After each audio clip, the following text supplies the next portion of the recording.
जय हिंद दोस्तों। Daily current affair में आप सभी का स्वागत है। भैया आज हम पढ़ते हैं 24 मई के करंट अफेयर्स को देखते हैं। करंट अफेयर्स आपके हर एक एग्ज़ाम में अत्यंत महत्वपूर्ण है। तो भैया हम स्टार्ट करते हैं। हमारा फर्स्ट क्वेश्चन है, किन देशों के वैज्ञानिकों ने सटीक दवा के लिए एक पंजे वाले माइक्रो रोबोट को विकसित किया है? तो भैया ये चीन ने विकसित किया है। एक पंजे वाला माइक्रो रोबोट को किसने विकसित किया है? तो भैया ये चीन ने विकसित किया है। हमारा ए ऑप्शन इज करेक्ट है। चीनी वैज्ञानिकों ने मई 2023 में सटीक दवा के लिए पंजे वाला माइक्रो रोबोट विकसित किया है। चीनी वैज्ञानिकों ने लाल रक्त कोशिका झिल्ली में की नकल करने वाले पंजे और एक कोट के साथ एक तैरने वाला माइक्रो रोबोट विकसित किया है। रोबोट व्यास में 20 माइक्रोन है और इसमें टारडग्रेड्स से प्रेरित पंजे हैं जो एक प्रकार का छोटा आकोशिकीय पंजे नसों के माध्यम से नेविगेशन की अनुमति देते हैं और सटीक दवा के लिए वादा दिखाते हैं। नेक्स्ट है,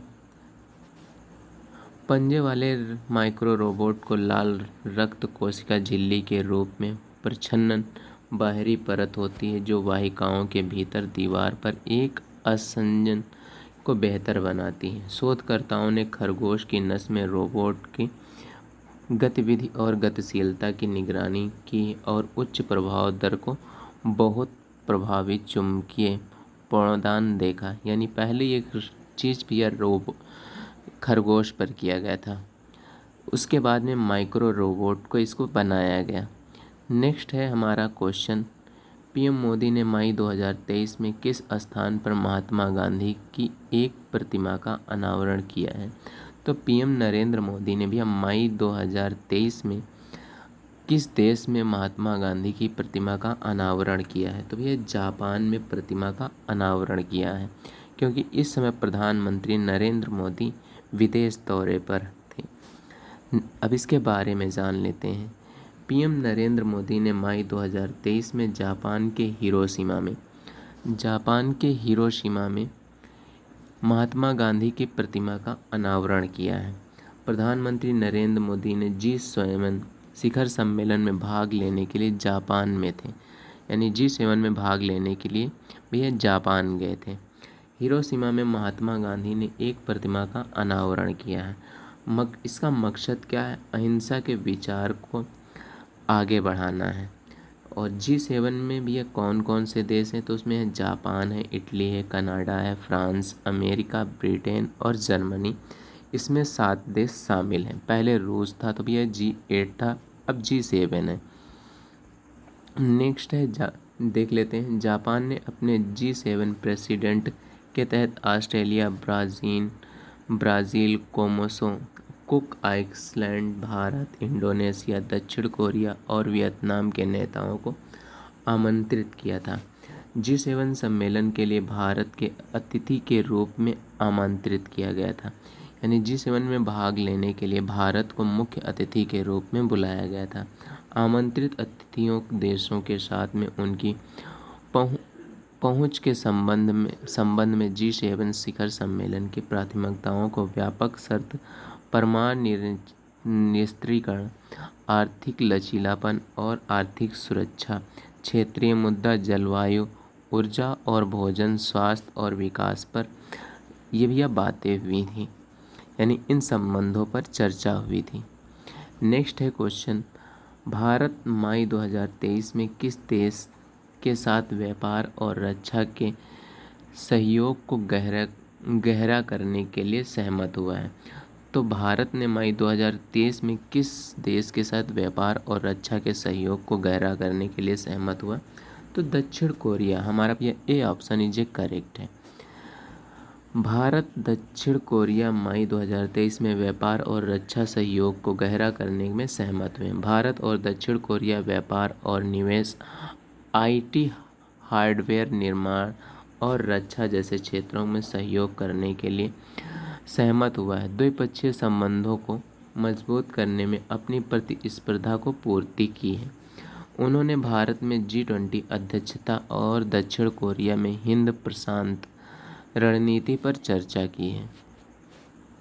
वर्तमान समय में भारत G27 की अध्यक्षता कर रहा है। दक्षिण कोरिया ने दिसंबर 2022 में अपनी पहली व्यापक क्षेत्रीय रणनीति इंडो पैसिफिक रणनीति शुरू की है। नेक्स्ट क्वेश्चन भी देखते हैं। नेक्स्ट क्वेश्चन है हमारा, जापान ने हाल ही में भारत की UPI भुगतान प्रणाली में शामिल होने की इच्छा दिखाई। UPI में शामिल होने वाला पहला देश कौन सा था? तो यह पहला देश था नेपाल था। हमारा C ऑप्शन जो करेक्ट है। जापान ने मई 2023 में भारत की UPI भुगतान प्रणाली में शामिल होने की इच्छा दिखाई है। जापान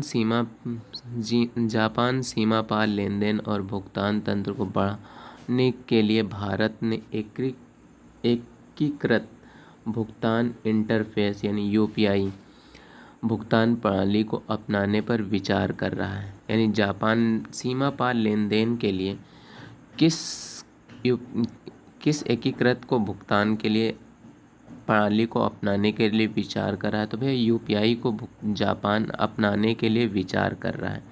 UPI को संयुक्त अरब अमीरात और सिंगापुर जैसे देशों द्वारा अपनाए जाने के बाद सीमा पार भुगतान के लिए इस्तेमाल किया जा रहा है।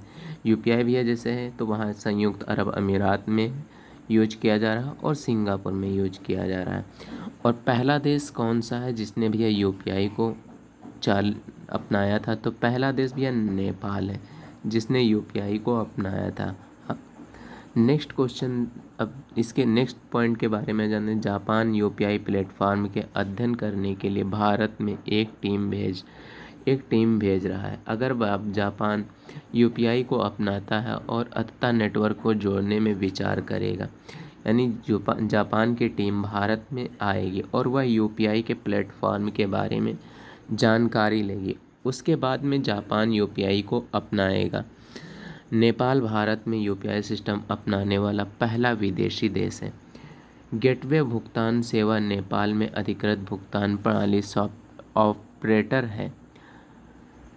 नेक्स्ट पॉइंट देखते हैं भैया। मई 2023 में चौथा राष्ट्रीय जल पुरस्कार 2022 जारी किया गया है। इस पुरस्कार को किस राज्य का प्रथम स्थान प्राप्त हुआ है? तो भैया मध्य प्रदेश राज्य को प्रथम स्थान प्राप्त हुआ है। हमारा A ऑप्शन इज करेक्ट है। चौथे राष्ट्रीय जल पुरस्कार 2022 में मध्य प्रदेश ने सर्वश्रेष्ठ राज्य श्रेणी में प्रथम स्थान प्राप्त किया है। उसके बाद उड़ीसा दूसरे स्थान पर, आंध्र प्रदेश और बिहार संयुक्त रूप से तीसरे स्थान पर हैं। पहले स्थान पर भैया कौन सा रहा है? तो पहले स्थान पर मध्य प्रदेश, दूसरे स्थान पर उड़ीसा और तीसरे स्थान पर आंध्र प्रदेश और बिहार। चौथे राष्ट्रीय जल पुरस्कार 2022 में सर्वश्रेष्ठ राज्य श्रेणी के में मध्य प्रदेश को प्रथम स्थान प्राप्त हुआ है। शीर्ष पदों में उड़ीसा, आंध्र प्रदेश और बिहार को भी मान्यता दी गई है। सर्वश्रेष्ठ जिला श्रेणी में उड़ीसा में गाजम का पहला पुरस्कार मिला है। इसके बाद तमिलनाडु के कलम को और तेलंगाना को आदिलाबाद को स्थान मिला है। 11 श्रेणियों के कवर करने वाले पुरस्कार, जिसमें सर्वश्रेष्ठ ग्राम पंचायत, सर्वश्रेष्ठ शहरी स्थानीय निकाय, सर्वश्रेष्ठ स्कूल, सर्वश्रेष्ठ मीडिया परिसर, उपयोग के लिए सर्वश्रेष्ठ संस्था और सर्वश्रेष्ठ जल उपभोक्ता संघ, सर्वश्रेष्ठ उद्योग शामिल हैं। यानी 11 श्रेणियों में कवर करने वाले पुरस्कार भी शामिल हैं। CSR गतिविधियों के लिए सर्वश्रेष्ठ उद्योग और सर्वश्रेष्ठ NGO को अगले महीने उपराष्ट्रपति जगदीप धनखड़ द्वारा सम्मानित किया जाएगा। जल संसाधन प्रबंधन के में शामिल व्यक्तियों को संगठन को पहचानने और प्रोत्साहित करने के लिए जल शक्ति मंत्रालय द्वारा 2018 में राष्ट्रीय जल पुरस्कार शुरू किया गया।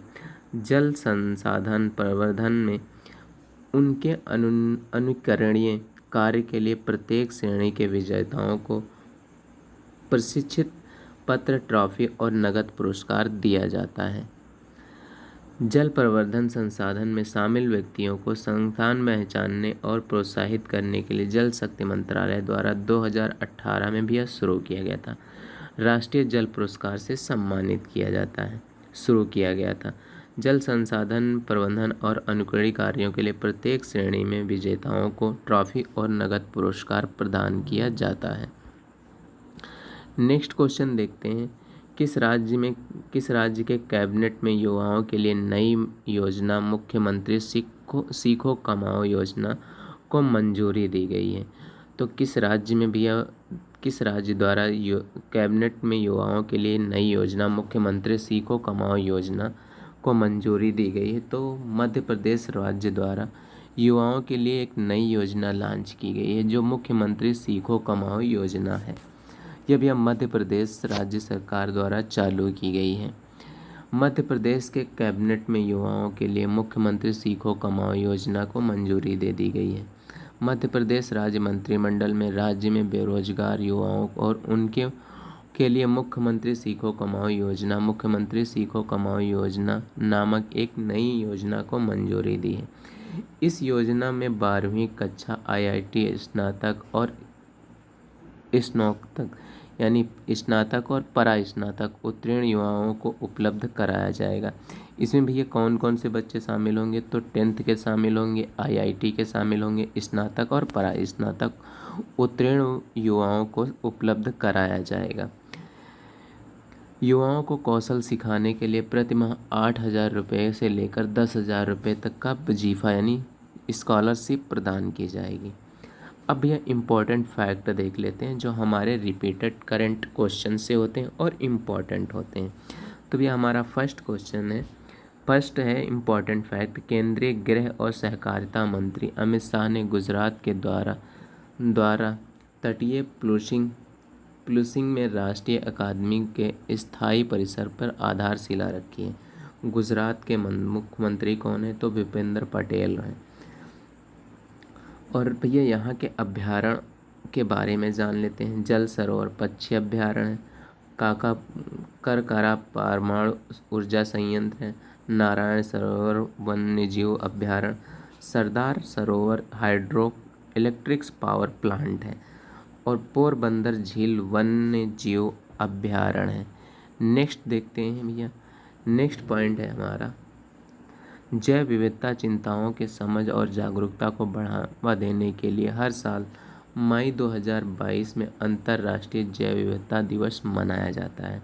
अभी भी हाल ही में मनाया गया अंतर्राष्ट्रीय जैव विविधता दिवस।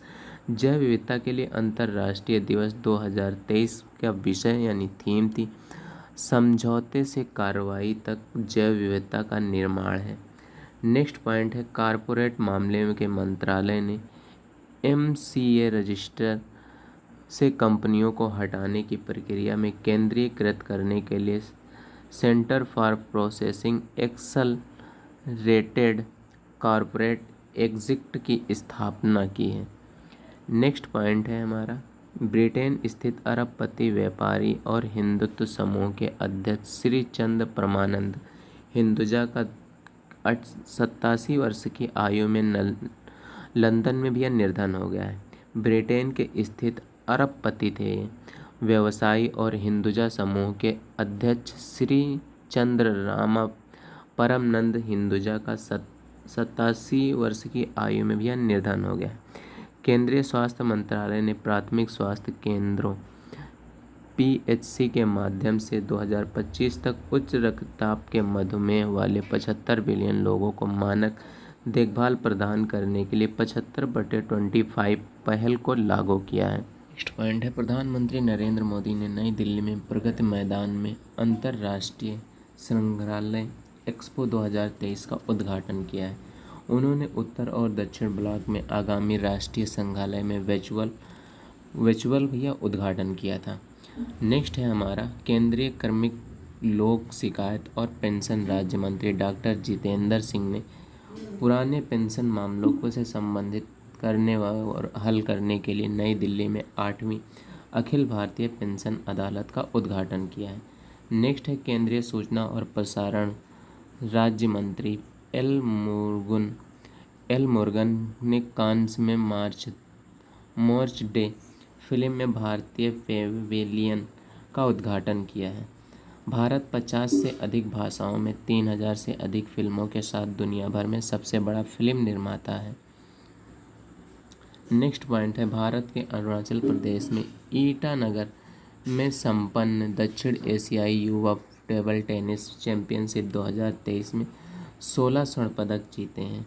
भारत के अरुणाचल प्रदेश ने के ईटानगर में संपन्न दक्षिण एशियाई युवा टेबल टेनिस चैंपियनशिप 2023 में 16 स्वर्ण पदक जीते हैं। इस आयोजन के 6 देश भूटान, बांग्लादेश, भारत, मालदीव, श्रीलंका और नेपाल के 100 से अधिक एथलीटों ने भाग लिया था। नेक्स्ट और लास्ट पॉइंट है, भारत नौसेना की 6वीं और अंतिम कलवारी श्रेणी को पनडुब्बी बागसीर ने अपना समुद्री प्रशिक्षण शुरू कर दिया है। पनडुब्बी ने मांझगांव डॉक शिप बिल्डर्स लिमिटेड ने कान्होजी एग्रे वेट बेंसिन से लॉन्च किया गया है। मिलते हैं एक नेक्स्ट वीडियो के साथ में, तब तक के लिए जय हिंद दोस्तों।